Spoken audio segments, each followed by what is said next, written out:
Football প্রেমীদের জন্য এমন একটি সময় সামনে আসছে যা ইতিহাসে আগে কখনো দেখা যায়নি, কারণ ফিফা বিশ্বকাপ 2026 হতে যাচ্ছে ফুটবল ইতিহাসের সবচেয়ে বড় ও সবচেয়ে বৈচিত্র্যময় বিশ্বকাপ। কল্পনা করুন, একসঙ্গে 48টি জাতীয় দল, 104টি ম্যাচ, 3টি দেশ জুড়ে ছড়িয়ে থাকা 16টি শহর আর 1 মাসেরও বেশি সময় ধরে চলা উত্তেজনায় ভরা ফুটবল যুদ্ধ।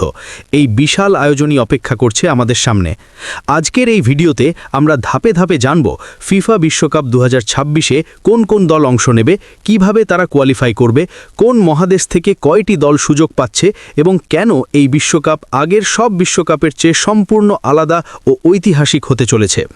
প্রথমেই যদি বিশেষত্বের কথায় আসি, তাহলে বলতে হবে ফিফা বিশ্বকাপ 2026 হবে প্রথম বিশ্বকাপ যেখানে অংশ নেবে 48টি দল, যা আগের 32টি দলের ফরম্যাটকে পেছনে ফেলে এক নতুন যুগের সূচনা করছে। ম্যাচ সংখ্যা বেড়ে দাঁড়াবে 104টিতে, যা ফুটবল প্রেমীদের জন্য মানে আরও বেশি নাটক, আরও বেশি গোল, আরও বেশি গল্প। এই বিশ্বকাপ যৌথভাবে আয়োজন করবে যুক্তরাষ্ট্র, কানাডা ও মেক্সিকো। 3টি দেশ একসঙ্গে বিশ্বকাপ আয়োজন করছে, এমন দৃশ্যও আমরা আগে কখনো দেখিনি। ফিফার নিয়ম অনুযায়ী আয়োজক দেশগুলো স্বয়ংক্রিয়ভাবে বিশ্বকাপে খেলার সুযোগ পায়, ফলে যুক্তরাষ্ট্র, কানাডা ও মেক্সিকো কোনো বাছাই পর্ব ছাড়াই 2026 বিশ্বকাপে অংশ নেবে, যা কনকাক্যাফ অঞ্চলের জন্য বড় একটি সুবিধা। 48 দল নিয়ে বিশ্বকাপ আয়োজনের ফলে কোয়ালিফিকেশন ব্যবস্থাতেও এসেছে বড় পরিবর্তন, কারণ প্রতিটি মহাদেশের জন্য বাড়ানো হয়েছে দল সংখ্যা।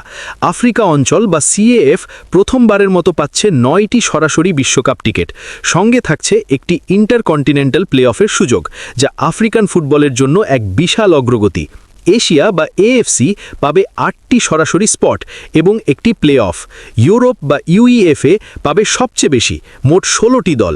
দক্ষিণ আমেরিকা বা কনমিবল পাবে 6টি সরাসরি স্পট এবং একটি প্লে অফ। কনকাক্যাফ পাবে 6টি দল, এর মধ্যে আয়োজক দেশগুলো অন্তর্ভুক্ত। আর ওশেনিয়া বা ওএফসি প্রথমবারের মতো একটি সরাসরি বিশ্বকাপ টিকিটের পাশাপাশি একটি প্লে অফের সুযোগ পাবে। এই বন্টনের ফলে বিশ্বকাপ আরও বৈচিত্র্যময় হয়ে উঠবে, কারণ আগে যারা খুব কম সুযোগ পেত, এবার তারাও স্বপ্ন দেখার সাহস পাবে। আফ্রিকার দিকে তাকালে দেখা যায় সেনেগাল, মরক্কো, নাইজেরিয়া, মিশর, Algeria, Ivory Coast, Cameroon, Ghana ও তিউনিশিয়ার মতো শক্তিশালী দলগুলো বিশ্বকাপে খেলার দৌড়ে অনেকটাই এগিয়ে থাকবে। তবে বাড়তি স্পট থাকার কারণে নতুন কোনো আফ্রিকান দল প্রথমবারের মতো বিশ্বকাপে জায়গা করে নিতে পারে, যা আফ্রিকান ফুটবলের ইতিহাসে এক নতুন অধ্যায় যোগ করবে।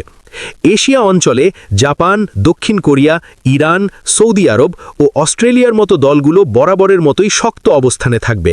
তবে 8টি সরাসরি স্পট থাকায় মধ্যপ্রাচ্য ও দক্ষিণ পূর্ব এশিয়ার দলগুলোর জন্য সুযোগ তৈরি হবে বড় মঞ্চে নিজেদের প্রমাণ করার। ওশেনিয়া অঞ্চলের সবচেয়ে বড় পরিবর্তন হল এই অঞ্চল প্রথমবারের মতো সরাসরি একটি বিশ্বকাপ টিকিট পেয়েছে, যেখানে নিউজিল্যান্ড সবচেয়ে শক্তিশালী দাবিদার হিসেবে এগিয়ে আছে।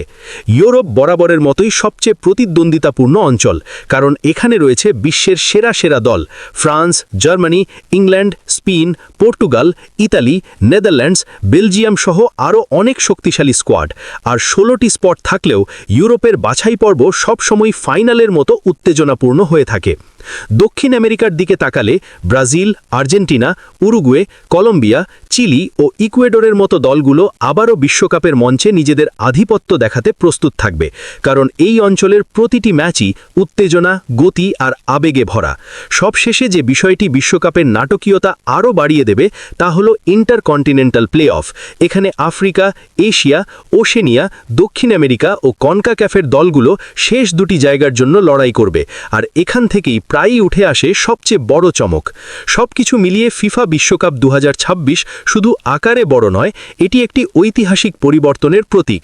48 দলের বিশ্বকাপে নতুন দেশ খেলবে, নতুন ফুটবল তারকার জন্ম হবে, আর বিশ্বজুড়ে ফুটবলের জনপ্রিয়তা পৌঁছে যাবে এক নতুন উচ্চতায়।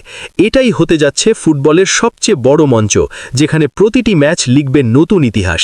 এখন প্রশ্ন একটাই, এই ঐতিহাসিক বিশ্বকাপে আপনার প্রিয় দল কোনটি? কমেন্টে জানাতে ভুলবেন না। ভিডিওটি ভালো লাগলে লাইক দিন, আর বিশ্বকাপের সব আপডেট পেতে এখনই চ্যানেলটি সাবস্ক্রাইব করুন।